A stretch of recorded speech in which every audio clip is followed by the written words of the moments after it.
வணக்கம் and welcome to delight cinemas. இன்னைக்கு பார்த்தீங்கன்னா ஆக்டர் சூர்யாவுடைய பிறந்தநாள். அவருடைய பிறந்தநாளை முன்னிட்டு இப்போ அவர் நடித்து முடிச்சிருக்கிற அவருடைய 45வது படம் கருப்பு படத்தோடைய அஃபிஷியல் டீசர் இன்னைக்கு ரிலீஸ் பண்ணிட்டாங்க. ஸோ இந்நேரம் எல்லாருமே டீசர் பார்த்து முடிச்சிருப்பீங்க அப்படின்னு நினைக்கிறேன். ஆரம்பத்தில் இந்த ப்ராஜெக்ட் வந்து ஆர்ஜே பாலாஜி பார்த்தீங்கன்னா ஒரு ஃபீமேல் சென்ட்ரிக் ப்ராஜெக்டாக தான் வந்து பிளான் பண்ணி வச்சிருந்திருக்காரு. அதுக்கப்புறமா சூர்யாவுக்கு கதை சொல்கிற ஒரு வாய்ப்பு கிடைக்கும் போது தான் இந்த ஃபீமேல் சென்ட்ரிக் ப்ராஜெக்டை அப்படியே மேல் சென்ட்ரிக் ப்ராஜெக்டாக மாற்றி அவர்கிட்ட சொல்லி இப்போ இந்த கருப்பு படம் வந்து உருவாயிருக்கு. ஸோ அப்படி தான் கருப்பசாமி கடவுள் இந்த ப்ராஜெக்ட்குள்ளே வந்திருக்கு. அதுக்கு முன்னாடி பார்த்தீங்கன்னா அம்மன் கடவுளை பேஸ் பண்ணி தான் வந்து அவர் கிரியேட் பண்ணியிருக்காரு. த்ரிஷா தான் நடிக்க போகிறாங்க அப்படின்லாம் அந்த டைமில் நியூஸ் வந்தது. ஏற்கனவே ஆர்ஜே பாலாஜி நயன்தாராவை வச்சு மூக்குத்தி அம்மன் படம் எடுத்திருந்தாரு. ஸோ த்ரிஷாவை வச்சு மாசாணி அம்மன் எடுக்க போகிறாரு அப்படிங்கிற பிளான் தான் இருந்தது. ஸோ அதுக்கப்புறமா தான் மாசாணி அம்மன் இப்போ சூர்யாவுடைய நடிப்பில் கருப்பாக மாறி இருக்கு. ஸோ கருப்பசாமி எடுத்துக்கிட்டோம் அப்படின்னா பல விதமான கருப்பசாமி இருக்குது. கிட்டத்தட்ட 108 விதமான கருப்பசாமி, 108 விதமான பெயர்கள் இருக்குது அப்படின்னு சொல்லப்படுது. பெரிய கருப்பு, சின்ன கருப்பு, வேட்டை கருப்பு, சங்கிலி கருப்பு, ஆகாய கருப்பு, கோட்டை கருப்பு அப்படின்னு சொல்லி பல விதமான கருப்பசாமி இருக்கு. ஸோ இந்த படத்தில் இவங்க எந்த கருப்பசாமி எடுத்திருக்காங்கன்னு தெரியல.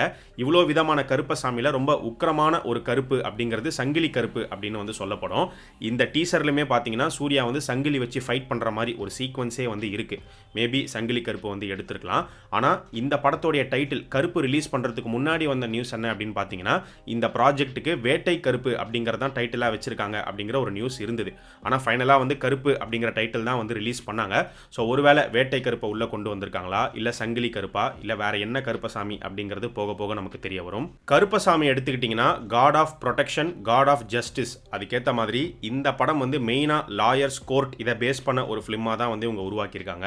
ஸோ சூர்யா பார்த்தீங்கன்னா ஒரு லாயராக வராரு. அவருடைய பேர் வந்து சரவணன் அப்படிங்கிற மாதிரி சொல்லியிருக்காங்க. அவருடைய ரியல் நேமை இந்த படத்தில் அவருடைய கேரக்டருக்கு வந்து கொடுக்கப்பட்டிருக்கு.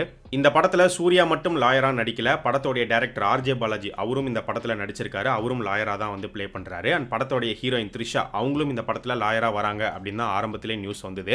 பட் இந்த டீசர் கட்டில் த்ரிஷாவை பெருசாக எங்கேயுமே வந்து ரிவீல் பண்ணலை. அதுக்குன்னு த்ரிஷாவை ரொம்ப சஸ்பென்ஸாக வச்சிருக்காங்க அப்படின்லாம் எடுத்துக்க முடியாது. ஏன்னா இந்த டீசர் கட்டை பொறுத்த வரைக்கும் ஃபுல் அண்ட் ஃபுல் சூர்யாவை மட்டுமே தான் ஃபோக்கஸ் பண்ணி கட் பண்ணியிருக்காங்க. காரணம் இன்னைக்கு அவருடைய பிறந்த நாள் அப்படிங்கிறதுனால.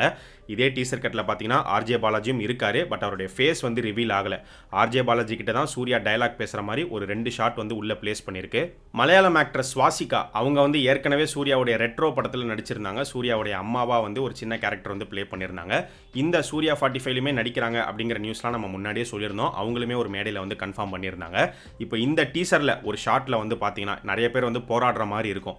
நீதிமன்றத்தை மாற்றி நீதி தாருங்கள் அப்படின்னு. அந்த போராட்டத்தில் சென்டரில் வந்து பார்த்தீங்கன்னா சுவாசிகா வந்து நின்றுட்டு இருப்பாங்க.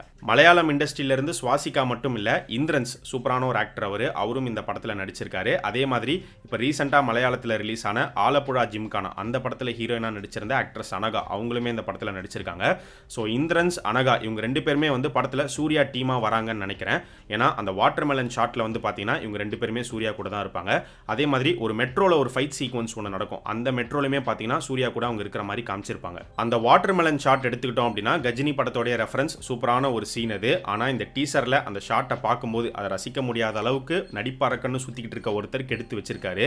வடிவேல் காமெடியில் சொல்கிற மாதிரி இனிமேல் கூல்ட்ரிங்க்ஸ் குடிக்கும் போதெல்லாம் மூத்திர ஞாபகம் தாண்டா வரும் அப்படிங்கிற மாதிரி தான் வந்து இருக்கு.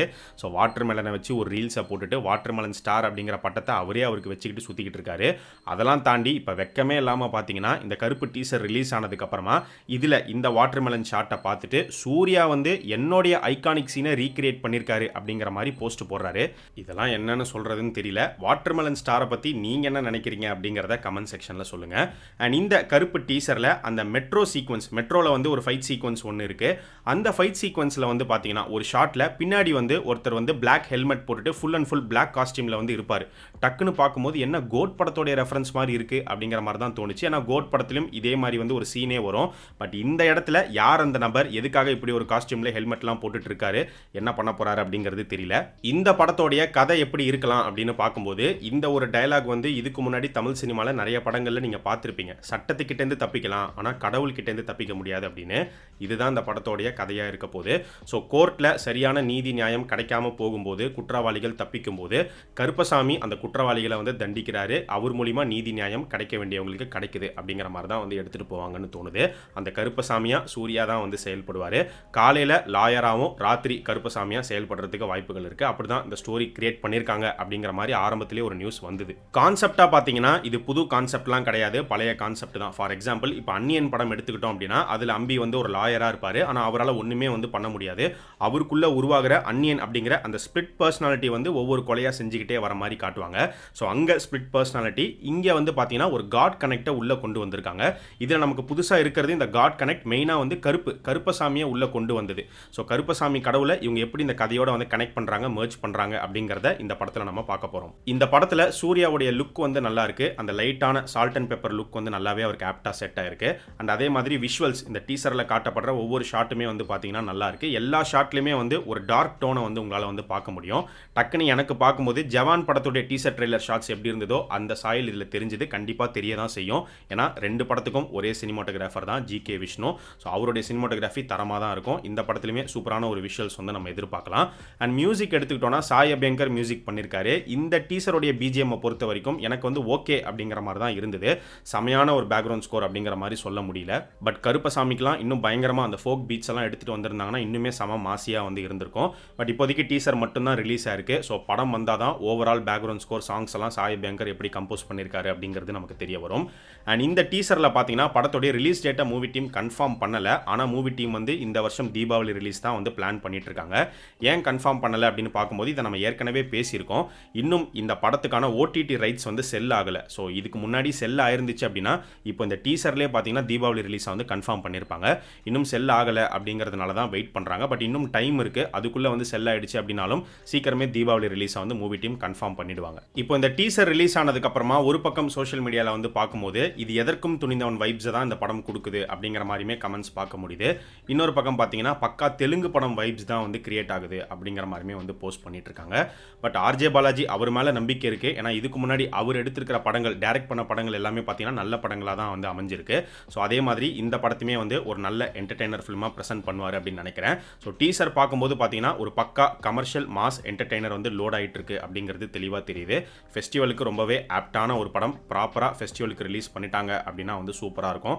கண்டிப்பாக தீபாவளிக்கு ரிலீஸ் பண்ணுவாங்க அப்படின்னு நினைக்கிறேன். ஸோ நீங்கள் இந்த கருப்பு டீசர் பற்றி என்ன நினைக்கிறீங்க, இந்த ப்ராஜெக்ட்டை பற்றி என்ன நினைக்கிறீங்க, உங்களுடைய ஒப்பீனியன் என்ன அப்படிங்கிறத மறக்காமல் இந்த வீடியோவுடைய கமெண்ட் செக்ஷனில் சொல்லுங்கள்.